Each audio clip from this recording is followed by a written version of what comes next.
Well, that's a good word, fairness. I like it. I mean, Mr. Moore, I want to ask you, respected Stephen Moore, this question. Why do you folks on the Ayn Rand conservative right believe the way to get the rich to work harder is to give them tax breaks, more money, in addition to the money they've already earned by tax breaks all over the place, and the way to get the poor people to work harder is to cut them, to hurt them. Help the rich, hurt the poor, but both make people work harder. Why would a poor person work harder if you slash Medicaid, the chance for his kid to go to college? Why would a rich person work harder when he's already made the money that he's now getting the tax break for? Your thoughts? You know, my thought is that you're right, that this presidential election is going to be about two themes. Democrats talking about what Bob Reich was just talking about continuously, fairness, fairness, fairness, and he's right. That will be the president's message.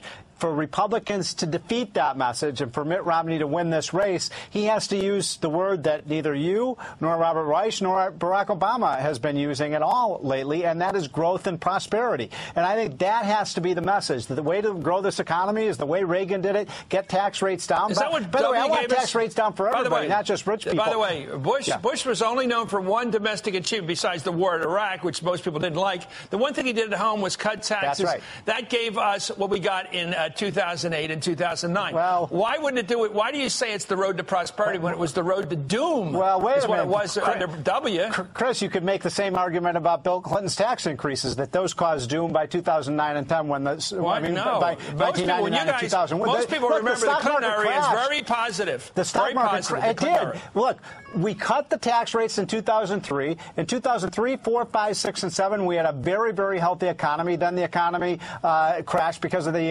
reflation of the housing market. But the same thing happened in the Clinton years. We had 4 or 5 prosperous years, and then, of course, the economy crashed. Not a chance. It did. Okay, back to Chris, Robert. my good friend Stephen Moore doesn't want to admit that after the Bush tax cuts in 2001, 2003, median wages started to drop, and fewer jobs were created even before the Great Crash than were created in any 4 years of Bill Clinton's presidency. And Bill Clinton raised taxes. Bob, he did not lower taxes. I mean, the whole supply side baloney that Steve Moore and others have been peddling for years. Bob, is nothing but baloney.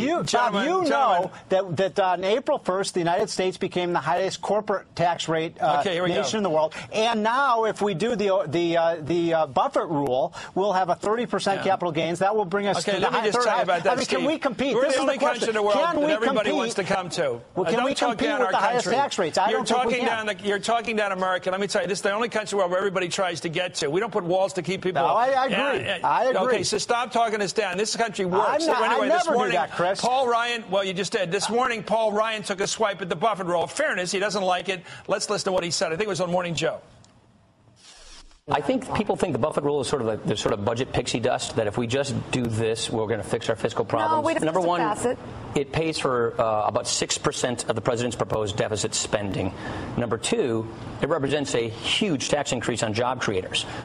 Let me get back to a principle here and ask you if you agree with it, because the president will run on this. He's not getting into details, Steve, but here he is. He says the wealthiest people, people over $1 million, say, or even over near that range, should be paying the same rate, marginal rate, as people that are making, say, 40 years of the average income.